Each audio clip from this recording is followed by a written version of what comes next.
আমাদের দেশের স্টুডেন্টদের কাছে ইউরোপের সেনজেনভুক্ত দেশ পোল্যান্ড অনেক কাঙ্ক্ষিত একটি ডেস্টিনেশন, কিন্তু অনেকেই আবার ডিসিশন নিতে বা সিদ্ধান্ত নিতে হেজিটেশন করেন আসলে পোল্যান্ড যাবেন কি যাবেন না।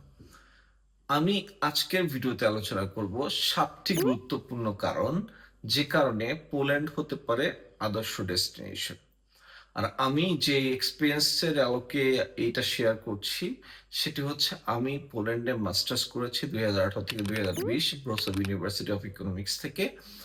এরপরে আমি আমার ফ্যামিলি সহ সেখানে থেকেছি 2023 পর্যন্ত, এবং প্রচুর স্টুডেন্ট আমার মাধ্যমে পোল্যান্ডে গিয়েছে। সো প্র্যাকটিক্যালি এবং পড়াশোনা এবং স্টুডেন্টদের ভিসা প্লাস সবকিছু মিলিয়ে প্র্যাকটিক্যাল যে অভিজ্ঞতা আছে তার আলোকে এই ভিডিওটি করা। তাই অনেকেরই ডিসিশন নিতে সুবিধা হবে এই ভিডিওটি যদি সম্পূর্ণভাবে দেখা যায়। আর এখানে কোনো গতানুগতিক কথা বলা হয়নি, এখানে গুরুত্বপূর্ণ কিছু বিষয় তুলে ধরা হয়েছে যে কারণে তোমাদের পোল্যান্ড চুজ করা উচিত। তবে মনে রাখবে, সব ডেস্টিনেশন সবার জন্য নয়, তাই পোল্যান্ডও সবার জন্য হবে না। সম্পূর্ণ ভিডিওটি দেখে তারপরে তোমার ডিসিশন নেওয়া উচিত আসলে পোল্যান্ড তোমার জন্য কিনা। তো চলো চলো যে মূল আলোচনায়। হাই ডিয়ার ভিউয়ার্স, আমি এস এম শাহ আলম সৈকত, শাহ আলম সৈকত ইউটিউব চ্যানেলের পক্ষ থেকে সবাইকে জানাচ্ছি স্বাগত। আমি আজকে যে বিষয়টি নিয়ে কথা বলছি সেটা হচ্ছে 7টি গুরুত্বপূর্ণ কারণ যে কারণে পোল্যান্ড চুজ করা উচিত, অর্থাৎ পোল্যান্ড স্টাডি ডেস্টিনেশন হিসেবে চুজ করা উচিত। তো এখানে নাম্বার ওয়ান যে রিজনটা যে কারণে আমি মনে করি যে স্টুডেন্টের যাওয়া উচিত পোল্যান্ডে, সেটা হচ্ছে লো বা অ্যাফোর্ডেবল টিউশন ফিস। পোল্যান্ডে সব থেকে আকর্ষণীয় যে বিষয়টা সেটা হচ্ছে পোল্যান্ডের টিউশন ফিসটা অনেক বাজেট ফ্রেন্ডলি। বিশেষ করে যারা লোয়ার মিডল ক্লাস শ্রেণী, তারা যদি কোনো ভালো ডেস্টিনেশন চুজ করে সেটা হতে পারে পোল্যান্ড। পোল্যান্ডের টিউশন ফি রেঞ্জ হচ্ছে 2000 থেকে শুরু করে 3000, 3500, সর্বোচ্চ 4-4.5 হাজার। খুব কম ইউনিভার্সিটি আছে। তার মানে 2500 থেকে 3000 ইউরো আমাদের দেশের যে কোনো স্টুডেন্ট, অর্থাৎ মিড লেভেল, অর্থাৎ মিডল ক্লাস বা lower middle class student afford করতে পারে। তাই লো টিউশন ফি হচ্ছে আমার কাছে নাম্বার ওয়ান রিজন বলে মনে হয়। 2 নম্বর যে রিজনটা সেটা হচ্ছে লো লিভিং কস্ট। পোল্যান্ডে যে লিভিং স্ট্যান্ডার্ড অনুসারে লিভিং কস্টটা খুবই কম। আমি পোল্যান্ডের স্টুডেন্ট, অর্থাৎ ইউনিভার্সিটিতে ডরমেটরি ছিলাম। আমরা যখন ছিলাম তখন পোল্যান্ডের ডরমেটরি কস্ট ছিল 400 পিএলএন করে। একটা রুমে ছিলাম, সো দুইজন মিলে ছিলাম, তো 400 পিএলএন মানে হচ্ছে তখন ছিল 100 ইউরোর মতো। এখন সেটা বেড়ে হয়তো বা 150 ইউরো হয়েছে। লিভিং কস্ট 250 থেকে 350 ইউরোর মধ্যে, যেটা ইউরোপের অনেক দেশেই সম্ভব না। তাই লো লিভিং কস্ট এটা পোল্যান্ডের অন্যতম কারণ বলে আমি মনে করি।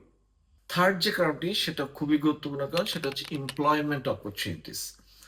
ইউরোপের অনেক দেশের জব ক্রাইসিস অনেক হাই, বিশেষ করে কোভিড-19 এবং ইউক্রেন যুদ্ধের পর থেকে।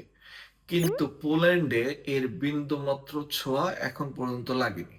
যেমন আমরা ফিনল্যান্ডে আছি, ফিনল্যান্ডে যে ক্রাইসিসটা, ইভেন কি সুইডেনে, ডেনমার্কে নেই, নর্ডিক রিজন, ইভেন কি অনেক ইউরোপিয়ান কান্ট্রিগুলোতে day by day job crisis লেগেই আছে। কিন্তু পোল্যান্ডে এখন পর্যন্ত বাংলাদেশি স্টুডেন্ট বলেন আর ইন্টারন্যাশনাল স্টুডেন্ট বলেন, they are getting jobs. That means পোল্যান্ডে প্রচুর এমপ্লয়মেন্ট অপরচুনিটিস রয়েছে, যেটা আমি মনে করি পোল্যান্ড চুজ করা অন্যতম গুরুত্বপূর্ণ কারণ হতে পারে। বিশেষ করে যারা নিজের খরচ নিজে চালাইতে চান, ইভেন কি দেশেও হেল্প করতে চান, তাদের জন্য পোল্যান্ড হতে পারে একটি আদর্শ ডেস্টিনেশন। চতুর্থ যে কারণটি সেটা হচ্ছে স্ট্যান্ডার্ড অফ এডুকেশন। পোল্যান্ডের এডুকেশন ইউরোপের অন্যতম সেরা একটা ডেস্টিনেশন বলতে পারেন। পোল্যান্ডে অসংখ্য পাবলিক এবং প্রাইভেট ইউনিভার্সিটি রয়েছে, অলমোস্ট 300-এর মতো। তো এই পাবলিক ইউনিভার্সিটি গুলোর র্যাঙ্কিংও কিন্তু অনেক হাই, যেমন ইয়াগেলোনিয়ান ইউনিভার্সিটি বলেন, ওয়ার্সো ইউনিভার্সিটি বলেন, ওয়ার্সো ইউনিভার্সিটি টেকনোলজি বলেন, ব্রসov university of technology, university of ব্রসov, দেন গিদান্সকি ইউনিভার্সিটি, দেন আপনি পোজনান ইউনিভার্সিটি অফ টেক। এই যে ইউনিভার্সিটি গুলা প্রত্যেকগুলার কিন্তু র্যাঙ্কিং অনেক হাই, অর্থাৎ world ranking, QS world ranking এ ইউনিভার্সিটিগুলো ভালো পজিশনে রয়েছে। যে কারণে আপনি পোল্যান্ডের কোয়ালিটি অফ এডুকেশন নিয়ে undoubtedly one of the best place হতে পারে। তাই স্ট্যান্ডার্ড অফ এডুকেশন পোল্যান্ডের অন্যতম কারণ বলে আমি মনে করি। পঞ্চম যে রিজনটা সেটা হচ্ছে wide range of English taught programs. অর্থাৎ পোল্যান্ডে অনেক ইংলিশ টট প্রোগ্রাম আছে, যেমন লিথুনিয়াতে যখন আমরা কাজ করি তখন দেখা যায় যে সায়েন্সের স্টুডেন্ট হলে অ্যাডমিশন করাটাই বা বিজনেসের স্টুডেন্ট হলে হিউম্যানিটিসের সাবজেক্ট পাওয়া যায় না। আবার ফিনল্যান্ডেও ইভেন কি সায়েন্স রিলেটেড এবং বিজনেস রিলেটেড সাবজেক্ট বেশি, হিউম্যানিটিস রিলেটেড সাবজেক্টগুলো পাওয়া যায় না। কিন্তু পোল্যান্ডে সব গ্রুপে অর্থাৎ রেঞ্জ অফ প্রোগ্রাম আছে এবং যে কোনো প্রোগ্রাম পাওয়া যায়। সেক্ষেত্রে পোল্যান্ডের এই যে রেঞ্জ অফ প্রোগ্রামস, অনেক ইউনিভার্সিটিস, অনেক ধরনের opportunities, admission quite easier. So এটাও আমি মনে করি যে ইন্টারন্যাশনাল স্টুডেন্টদের জন্য অন্যতম কারণ হতে পারে। সিক্সথ যে রিজনটা সেটা হলো পোস্ট স্টাডি ওয়ার্ক পারমিট এবং পিয়ার অপরচুনিটিস। পোল্যান্ডে আফটার ইউর স্টাডিজ আপনি 1 বছর জব সার্চ ভিসা পাবেন। তো এই যে জব সার্চ পিরিয়ড, পোল্যান্ডে কোনো Bangladeshi student, maximum student student থাকা অবস্থায় ওয়ার্কে কনভার্ট হয়। তো সেক্ষেত্রে আফটার স্টাডিজ এটা তো আসলে বলার কোনো ই নেই, আপনি পড়াশোনা শেষ করার আগেই জব পাবেন এবং ওই যে জব সার্চ যে অপরচুনিটিটা রয়েছে আপনি তখন আপনার ফ্যামিলির জন্য অ্যাপ্লাই করতে পারবেন, অর্থাৎ পোল্যান্ডে ফ্যামিলিও নিতে পারবেন আফটার ইউর স্টাডিজ এবং সেক্ষেত্রে কিন্তু কোনো ভিসা রিজেকশন হবে না। আপনি বরং আফটার ইউর স্টাডিজ আপনি পিআর অপরচুনিটিও রয়েছে, দেন আপনার ফ্যামিলি সহ সেটেল হওয়ার অপরচুনিটিও রয়েছে। যে কারণে আমি মনে করি যে পোল্যান্ড আরেকটি গুরুত্বপূর্ণ রিজন হচ্ছে এটি। লাস্ট এবং সেভেন্থ যে রিজনটা সেটা হচ্ছে স্টুডেন্ট ফ্রেন্ডলি এবং ভাইব্রেন্ট কান্ট্রি।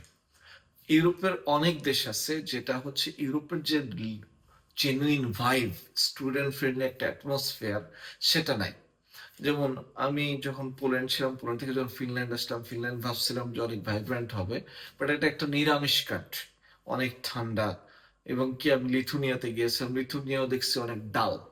সো ইভেন এই অনেক দেশ আছে ইউরোপের যেগুলা হচ্ছে ইউরোপের যে ভাইবটা, যেমন নেদারল্যান্ডে যেটা রয়েছে, বেলজিয়ামে, পোল্যান্ডে, জার্মানিতে যেটা রয়েছে, এই ভাইবটা সব কান্ট্রিতে নাই।